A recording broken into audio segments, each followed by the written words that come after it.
Welcome back, people. Von Blues Boxing, man. What's going on with everybody on this Sunday? As you see, the weather is crazy out here in the Bay Area right now. We had thunderstorms. We having thunderstorms. It's humid, man. It looked like Florida or the South or something during the summer out here right now. But yeah, I'm gonna get on to the fights this past weekend.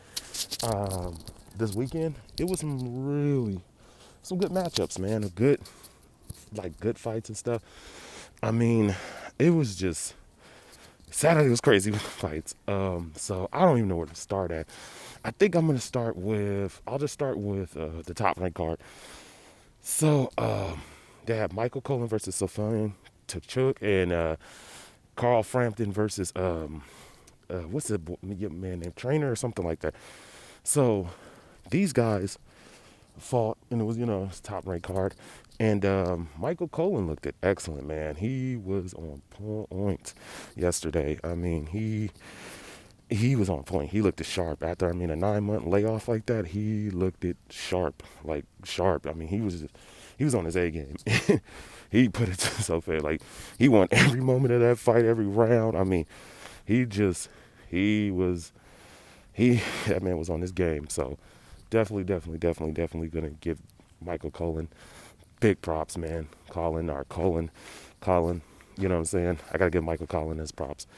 Excellent win, good win. It's time for a title shot. He deserves one. He definitely does. I think he's ready for one. He showed that last night.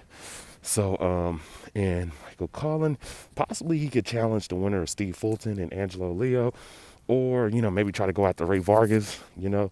But I think he's gonna probably wait for the winner of Steve Fulton and Angelo Leo when they end up fighting each other. And then Michael Collin might try to challenge one of them for the title. But good win, excellent win for him, man. Kid looked sharp. He was on the point last night. Then in the main event, it was who was fighting? I'm sorry. Oh yeah, Carl Frampton versus Trainer or whatever. I forgot his first name. So Carl, at the beginning, Carl, he started off a little slow, try to adjust to Trainer and stuff and things like that. But then Carl got the job done. He stopped him. It was a good win. You know what I'm saying? Like, it was a good. I'm not saying a good one. Excuse me, but it was a warm up fight. It was just to keep what's the name active, keep Carl moving, keep him active. You know what I'm saying? Knock the rust off, and yeah, he got the job done. He got the job done. He's got a 7-round stoppage. I thought Carl would stop him earlier, but late replacements usually like that. You got to kind of figure out how the guy. You got to figure out your opponent a little bit. See what he does good, see what you can exploit, stuff like that. So yeah, I give Carl. Carl did what he had to do. Got the job, got the W though. Now it's time to move on to Jamil Herring. Hopefully, Jamil Herring comes through, gets the win, and then we can have Carl Frampton and Jamil Herring, which I think is a really good fight. So yeah, that's about it on the top ranked card. Really, that was pretty much it. Oh yeah, and Archie Sharp. Oh man, Archie, he might have lost that fight. That he really might have lost that fight. I mean, you could have gave it to Jeff Ofori. You could have really gave it to him. Because Archie just was, man, he just didn't look sharp. Archie just wasn't his night, man. The kid just did not look like he was there. You know what I'm saying? I don't know what it was. Maybe it's not the crowd. Maybe because him and Jeff Ofori sparred each other a million times. Or Archie did not look good. And I mean, even when they were announcing the winner, Archie walked all the way over to the ropes. He looked like you know what I'm saying? Like he was defeated. Like, just like, damn, you know what I'm saying? But Archie ended up getting a really, really close nod. Definitely, I would like to see, Archie tighten up his game a little bit. Archie got to use his range more. You know what I'm saying? That's what the thing is. Jeff before Jeff was just able to get in and come inside and at any time, and that's just something Archie got to work on. You know what I'm saying? Using his jab, using his length more. Because he's a long guy for his weight class. So that's something Archie got to work on in the next fight. I'm not gonna be too hypocritical of him. You know what I'm saying? That's just not what I do. I'm not really big. I'm not a big critic when it comes to boxers. Are big into criticizing them and stuff like that. I know how it is. I'm not a professional fighter, but I know that sometimes you have your off nights. You got your off nights, and sometimes they don't go your way and stuff. And it just wasn't a good night for Archie. But it's something he can learn from, especially being a young fighter. Something he can learn from and grow from. And get back to the drawing board. I ain't gonna lie, he might have lost that last night to Jeff Ofori. So. Definitely Archie got to work on some things, but that's every young fighter. They always, that's anybody in life. We all got to work on stuff. So, yeah, so that's pretty much it with that. And then I'm going to get into first the what's it called? The Showtime PVC card. Man, oh man, man, man, oh man, oh man. Otto Wallin got the job done. I knew Otto Wallin would be Travis Kaufman. You know what I'm saying? Travis Kaufman, or I think his rotator cuff or something. He hurt his shoulder. One of his rotator cuff or shoulder. He hurt something, and then they stopped the fight. But you know, Travis was just you getting the better of him. I mean, Otto was getting the better of him anyway. So it was a nice stoppage. You know what I'm saying? Travis retired. You know what I'm saying? After that fight, so I look at it like cool. You know, I just hope that Travis Kaufman has a good life after boxing, and he gets to enjoy time with his family and his kids, and hopefully he can just enjoy those different things and just appreciate it. And and I just appreciate Travis Kaufman coming in and boxing and being a boxer and giving us entertaining fights. And Travis tried to fight. Travis he never ducked. I mean, Travis was willing to fight any boxer any given time. So I give Travis all his props, man. That man always was willing to get in the ring, take on tough challenges, and man had a good career. He made the best of himself. So salute Travis Kaufman, man. Enjoy the retired life, big dog. And I hope to see Travis Kaufman, maybe become a trainer one day, or get back and announcing or something. Still be a part of the boxing family. So and then, and I kind of called this Jackson Marinez versus Rolly Romero. Now, I did say in the other video that I had put out that Jackson was going to be a tough opponent for Rolly. He was going to be very close. He was possibly he could pull it off. And yeah, Jackson Marinez won that fight last night. He won. He did a good job of keeping Rolly at range with the jab and using footwork, never letting Rolly really set, because Rolly he's a power puncher. And Rolly, he sits on his punches. Rolly throws his punches, and I mean, he throws a lot of his punches with everything. Like, Rolly throw everything. Like, it seemed like every punch, Rolly trying to get you out of there. And Jackson Marinez is just, man, he used good footwork against him.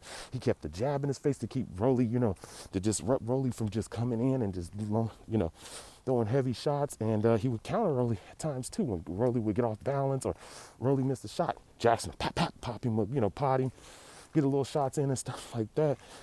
And yeah, so Jackson Marinez, he just, man, I knew it because I watched him on YouTube. I watched like 2 of his fights, and I'm like, this dude is more skilled than what people think. And he trains with Robert Garcia, which is great, have a great trainer like Robert Garcia in there. And Jackson showed, that Rolly got some things he got to work on. I don't want to be hypercritical or criticize Rolly like that, but Rolly got some things he got to work on. He's got to, like, if he's, I'm not going to say you need to reinvent Rolly, but Rolly got to find a way to get inside. He has to learn how to put himself in distance and in the distance the correct way, using to get behind the jab. Rolly getting behind the jab, using footwork, a little bit more footwork. Rolly got to, my bad, guys. Rolly got to he got to work on the boxing skills, the fundamentals, the jab, working on how to establish his jab, put it in the chest. He got to learn how to get inside without just walking forward, just walking the guy down and out toughing him. You know what I'm saying? He's got to learn those little nuances, how to, be more successful, because that's Rolly's style. You know what I'm saying? But Rolly got to work on those things, man, because, Rolly wasn't using the jab really. He wasn't using too much footwork. He wasn't getting his head really off the center of the line at times. And it just, man, but Jackson's footwork and his boxing skills, I knew that was going to give Rolly a problem, because he wasn't just going to sit there to be hit. You know what I'm saying? He was going to continuously move, and he did a good job. It kept Rolly off balance, because Rolly has a sit. Rolly got to sit on his punches when he wants to land those heavy punches. But he wasn't able to do it because Jackson was using good lateral movement and using good footwork and stuff like that. Kept a good jab in his face, picked his shots, picked his counter punches and stuff like that. And yeah, I felt like Jackson Marinez won that fight. I felt like he did enough to get that nod. I had him up. I had it, was it 7-5? I had it 7-5. Had about 7-5 or 8-4. That's what I had it with Rolly and Jackson Marinez. But good learning lesson for Rolly. Definitely a big learning lesson for Rolly.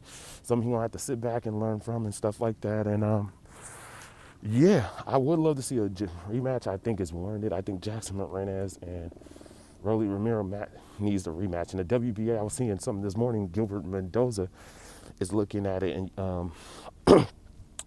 basically making the fight a rematch again, which I think needs to happen.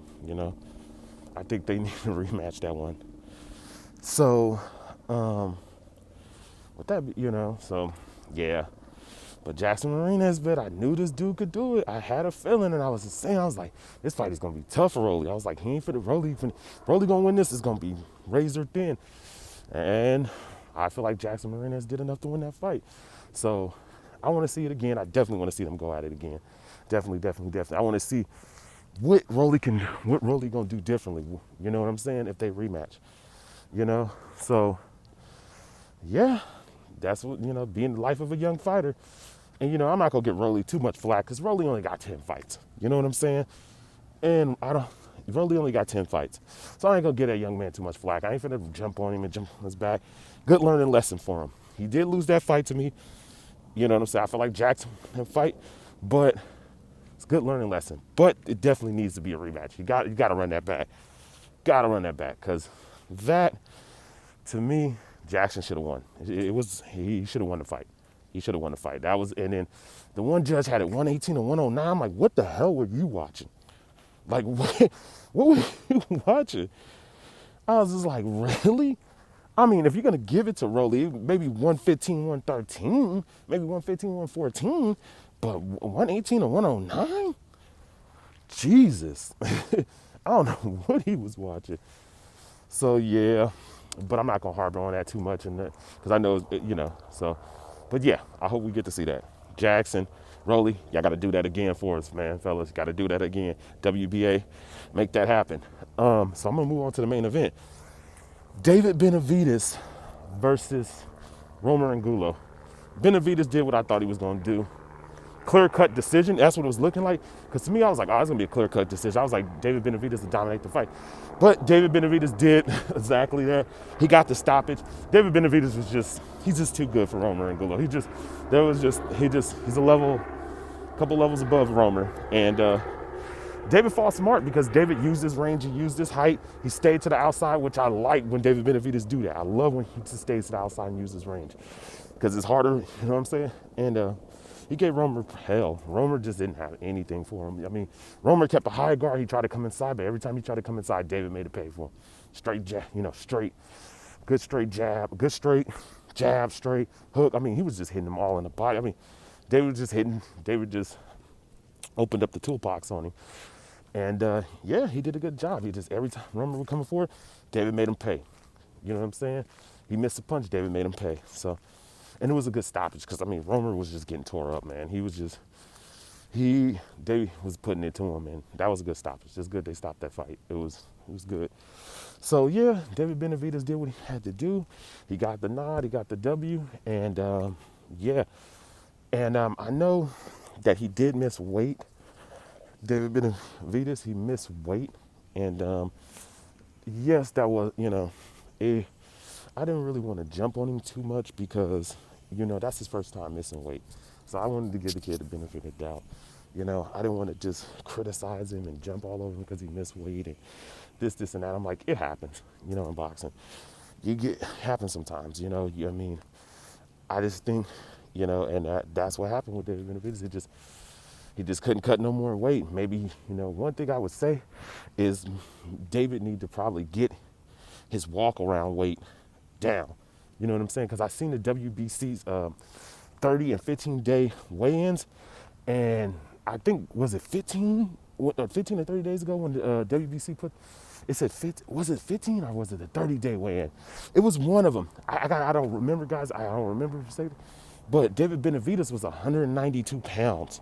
You know what I'm saying? So, I mean, you think about it. If David's walking around 200 pounds, he's cutting anywhere from 35 to 40 pounds to get down to 168. So, the thing is, David needs to keep his walk around weight lower. He got to get it down a little bit lower. Get it down. Maybe David can walk around 185, 180. You know what I'm saying? Get down to that so he ain't killing himself so much to make that weight. Because eventually, David ain't going to be able to make 168 over. Eventually, he ain't.